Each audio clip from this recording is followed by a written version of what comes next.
नमस्कार, मैं हूं अरुण तोमर। आप देख रहे हैं स्वराज एक्सप्रेस। एक्सप्रेस रिपोर्टर में आपका स्वागत है।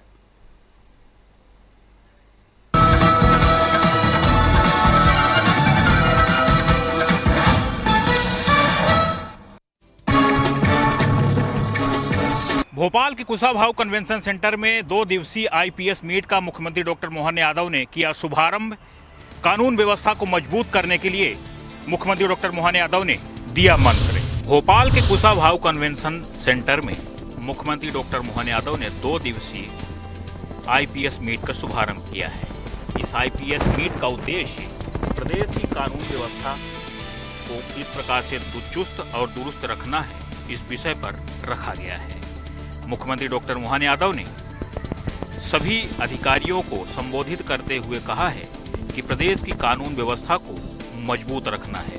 प्रदेश में कानून का राज है, यह जनता को समझना होगा। इस दौरान मुख्यमंत्री डॉक्टर मोहन यादव ने आईपीएस अधिकारियों के सामने कुछ बड़ी घोषणाएं भी की है। मुख्यमंत्री डॉक्टर मोहन यादव ने कहा कि संभाग और जिला स्तर पे हर वर्ष एक ऐसे थाने को सम्मानित किया जाएगा जो थाना साल भर में सबसे बेहतर काम करेगा, और उसके लिए एक अलग से गाइडलाइन तैयार की जाएगी और साल में किसी एक दिन उस थाने की लिस्ट बनाकर सम्मानित किया जाएगा। कुल मिलाकर मुख्यमंत्री डॉक्टर मोहन यादव ने यह स्पष्ट कर दिया है कि कानून व्यवस्था को मजबूत रखना है तो आपको भी अपडेट रहना पड़ेगा। सभी जूनियर अधिकारी सीनियरों से क्राइम के गुर सीखेंगे और ये सीखेंगे कि किस प्रकार से क्राइम को खत्म किया जा सकता है, और जिस प्रकार से सीनियरों ने अपने पुराने तजुर्बे यहाँ पर शेयर करेंगे, उसके माध्यम से नए अधिकारी उसके कुछ अंश कहीं न कहीं अपने भविष्य के लिए लेकर चले। 2 दिनों तक चलने वाली आईपीएस मीट के दौरान मध्य प्रदेश में कानून व्यवस्था किस प्रकार से चुस्त और दुरुस्त होनी चाहिए, इस बात को लेकर प्रदेश भर के सभी आईपीएस अधिकारी विचार विमर्श करेंगे, चर्चा करेंगे और किस प्रकार से कानून व्यवस्था को और दुरुस्त किया जा सकता है, उस विषय पर रणनीति तैयार होगी। भोपाल से एक्सप्रेस रिपोर्टर के लिए संदीप मिश्रा। साइबर हैकर्स ने निजी गर्ल्स कॉलेज के डाटा सेंटर पर किया हमला। डाटा हासिल कर छात्राओं को कर रहे हैं फोन, ऑनलाइन और क्यूआर कोड भेजकर फीस जमा करने के लिए बना रहे हैं दबाव। हैकर्स ने जबलपुर के निजी गुर्जरीबाई गर्ल्स कॉलेज के डाटा सेंटर पर हमला किया और डाटा हासिल कर छात्राओं के फोन नंबर हासिल कर लिए। इसके बाद हैकर्स ने छात्राओं को फोन कॉल कर उन्हें दिए गए क्यूआर कोड और लिंक पर फीस जमा करने के लिए दबाव बनाया, लेकिन छात्राएं सतर्क थीं और उन्होंने कॉलेज प्रबंधन से शिकायत की। इसी दौरान कुछ कॉलेज की प्रोफेसर्स को भी इसी तरह के कॉल आए। इसके बाद कॉलेज प्रबंधन ने पुलिस में शिकायत दर्ज कराई है। हालांकि एक छात्रा इस साइबर फ्रॉड का शिकार हो गई और उसने 8,000 रुपए दिए गए क्यूआर कोड पर जमा कर दिए हैं। पुलिस अब इस पूरे मामले की जाँच में जुट गई है। कुछ दिन पहले ही पुलिस ने इसी कॉलेज में जन जागरूकता अभियान चलाकर छात्राओं से साइबर फ्रॉड से बचने की अपील की थी। यही वजह है कि छात्राएं बड़े फ्रॉड से बच गईं। अरुण दुबे, एक्सेस रिपोर्टर, जबलपुर। ग्वालियर में रसूख जमाने के लिए पिता की लाइसेंसी रिवॉल्वर को लेकर शादी समारोह में पहुंचे एक बेटे को पुलिस ने गिरफ्तार कर लिया। दरअसल में प्रीतम कॉलोनी निवासी कमलेश कटारे की लाइसेंसी रिवॉल्वर को लेकर उसका बेटा विकास कटारे शादी में रौब झाड़ने के लिए निकला था। जब वह बालाजी गार्डन पहुंचा तो विकास के पास रिवॉल्वर देख लोगों की नजर गई, जिसे देख गार्डन के गार्ड ने इसकी सूचना पुलिस को कर दी। सूचना मिलते ही पुलिस गार्डन पर पहुंची, जहां हाथ में रिवॉल्वर लिए रौब दिखा रहा विकास को पकड़ लिया। पुलिस ने जब उसकी तलाशी ली तो उसके पास से 32 बोर की रिवॉल्वर, 10 जिंदा कारतूस जब्त किए। पुलिस पूछताछ में विकास ने बताया कि शस्त्र लाइसेंस तो उसके पिता कमलेश कटारे के नाम पर है, वह तो सिर्फ धाक जमाने के लिए हथियार लेकर आया था। इस मामले में पुलिस ने विकास के साथ साथ उसके पिता कमलेश कटारे के खिलाफ मामला दर्ज कर लिया है। साथ ही अब रिवॉल्वर के लाइसेंस को निरस्त करने की कार्रवाई शुरू कर दी है। ग्वालियर से एक्सप्रेस रिपोर्टर विनोद शर्मा। धार पुलिस ने ऑपरेशन सेफ क्लिक अभियान की शुरुआत।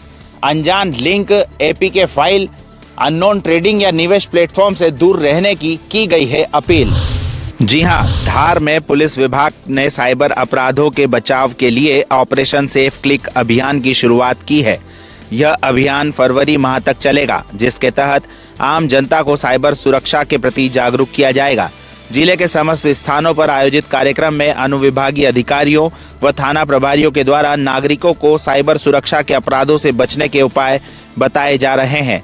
इस कार्यक्रम के जरिए डिजिटल फ्रॉड, फर्जी कॉल, नकली ट्रेडिंग, लॉटरी स्कीम, अनजान वीडियो कॉल्स, एपीके फाइल, संदिग्ध लिंक और फर्जी सोशल मीडिया अकाउंट से जुड़े अपराधों के बारे में विस्तृत जानकारियां दी जा रही है।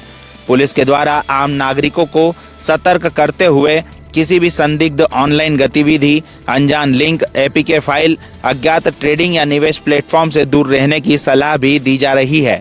धार पुलिस ने साइबर अपराध घटित हो जाने की स्थिति में तुरंत साइबर हेल्पलाइन नंबर 1930 पर संपर्क करने व नजदीकी थाने तथा साइबर सेल को सूचना देने की जानकारी भी साझा की है। जिले भर में घटित होने वाले साइबर अपराधों की रोकथाम को लेकर धार एसपी मनोज कुमार सिंह के द्वारा संपूर्ण जिले में इस मुहिम को चलाया जा रहा है, जिससे आम लोग जागरूक होंगे ही साथ ही साइबर अपराध के ग्राफ में कमी आने की भी संभावनाएं दिखाई दे रही है। धार से एक्सप्रेस रिपोर्टर गौरव बर्फा। पुलिस को बड़ी सफलता, चोर गिरोह का पर्दाफाश कर लाखों के मोटर पंप जब्त, 5 आरोपी गिरफ्तार। जी हां, धामनोद पुलिस ने बड़ी सफलता प्राप्त कर चोरी और नकरबजनी करने वाले गिरोह का पर्दाफाश कर 5 आरोपियों को गिरफ्तार कर उनके पास से लाखों रुपए के मोटर पंप और अन्य सामान जब्त किए हैं। पुलिस के अनुसार पकड़े गए आरोपी उम्र में 20 से 27 वर्ष के बीच के बताए जा रहे हैं।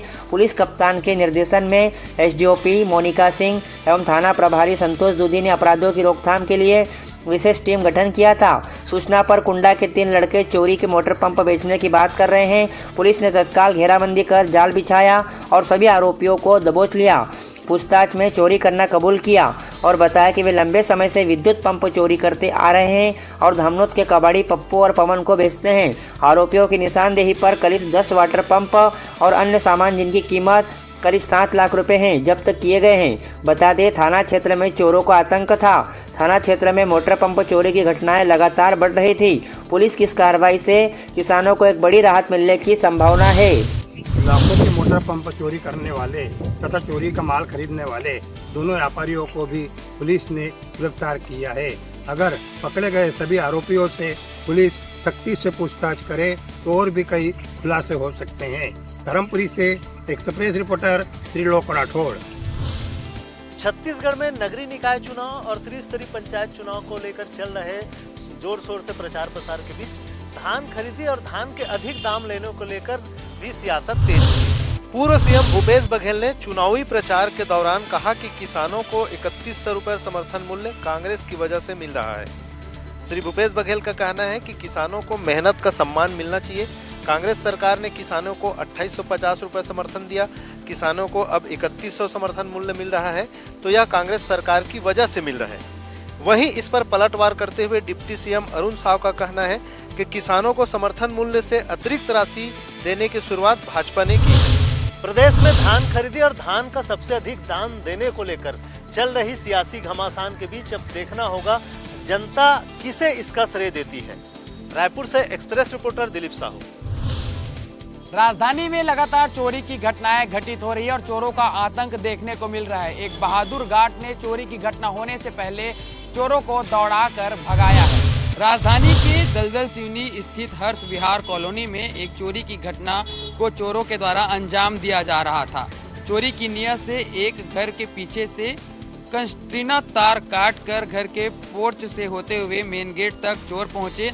अंदर घुसने की कोशिश जो है वे चोर कर रहे थे। इसी बीच गार्ड ने डंडा लेकर इन चोरों को भगाया है। चोर लगातार रेकी कर रहे थे और इसके बाद इस घटना को अंजाम दे रहे थे। पूरी घटना सीसीटीवी फुटेज में कैद हो गई, जिसके वीडियो जो है वह अभी सामने आया। यह पूरी घटना मोवा पंडरी थाना क्षेत्र की है।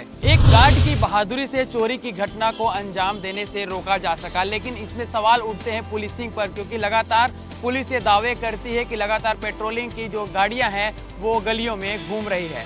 एक्सप्रेस रिपोर्टर के लिए रायपुर से गोपी कृष्ण साहू। छत्तीसगढ़ में नगरीय निकाय चुनाव चल रहा है और राजनीतिक दल इसे लेकर के सक्रिय है और चुनाव लड़ रहे हैं। ये वार्ड नंबर 5 है और यहाँ जो है सड़क का निर्माण जो है चालू किया गया है। आज से जो है वो सड़क का निर्माण किया जा रहा था और हम देख रहे हैं कि यहाँ जो वार्ड नंबर 5 यहाँ सड़क तो बनाई गई है, डामरीकरण तो जरूर की गई है, लेकिन देखिए कि ये जो सड़क है इस पे सीसी रोड जो पहले से था इसी पे ही डामर लगा दिया गया और इस तरह से जो गुणवत्ता विहीन सड़क है वो बनाई जा रही है। और इससे लेकर के क्षेत्र के लोगों में काफ़ी आक्रोश है, ठेकेदार के प्रति आक्रोश है।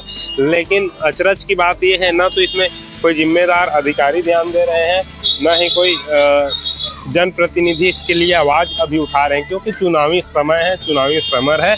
यही वजह है कि ठेकेदार जो है मनमानी तरीके से काम कर रहे हैं। हालात ये है कि ये सड़क जो है कुछ ही दिन चल जाए तो बहुत बड़ी बात होगी। ऐसे में लोगों के लिए समस्या है और शासन को दोहरा नुकसान होने की स्थिति जो है वो नजर आ रही है। Express reporter Kanha Tiwari, Bilaspur, Chhattisgarh. बहराइच के घाघरा घाट नदी में 64 घड़ियाल के बच्चों को छोड़ा गया है। आपको बता दें कि लखनऊ के घड़ियाल पुनर्वास केंद्र कुकरेल से ये बच्चे लाए गए थे, जिनकी उम्र 3 वर्ष थी, जिन्हें घाघरा घाट नदी में छोड़ा गया। घड़ियाल पुनर्वास केंद्र कुकरेल ब्रीडिंग सेंटर पर तैयार किए गए लगभग 3 साल के 64 घड़ियाल के बच्चों को वन विभाग और WII की संयुक्त टीम ने बहराइच की घाघरा नदी में छोड़ा है। लुप्तप्राय परियोजना के अंतर्गत घड़ियाल पुनर्वास केंद्र कुकरेल से 64 घड़ियाल के बच्चों को लेकर वन विभाग लखनऊ की टीम घाघरा नदी पर पहुंची, जहां पर बहराइच वनाधिकारियों के साथ मिलकर सभी 64 बच्चों को नदी में छोड़ा गया। आपको बता दें कि घड़ियाल पुनर्वास केंद्र में घड़ियाल के बच्चे हैचिंग के बाद बाहर निकलते हैं। इन्हें 3 साल तक घड़ियाल पुनर्वास केंद्र कुकरेल में रखा जाता है। उसके बाद नमामि गंगे योजना के तहत इन्हें नदियों में इस मौके पर वन विभाग के सभी आला अधिकारी मौजूद थे। Tariq Ahmed, express reporter, Bahraich. प्रयागराज महाकुंभ के बाद अब अखाड़ों के साधु संत और अन्य पीठ के धर्माचार्य काशी पहुंचने लगे हैं। ये लोग अब गंगा घाट पर डेरा डालेंगे। साधु संत और अखाड़े का जत्था वाराणसी पहुंचना शुरू हो गया है। दरअसल प्रयागराज से काशी धर्म स्थल सबसे नजदीक है और प्राचीन परंपरा के तहत महाकुंभ में बसंत पंचमी के बाद शुभ मुहूर्त से मां गंगा के तट पर बसे काशी में अलग अलग अखाड़ा साधु संत पहुंचते हैं। काशी में वह प्रमुख तिथियों पर भगवान विश्वनाथ का दर्शन पूजन करते हैं। साथ ही अखाड़े और नागाओं की तरफ से नगर में शोभा यात्रा भी निकाली जाती है।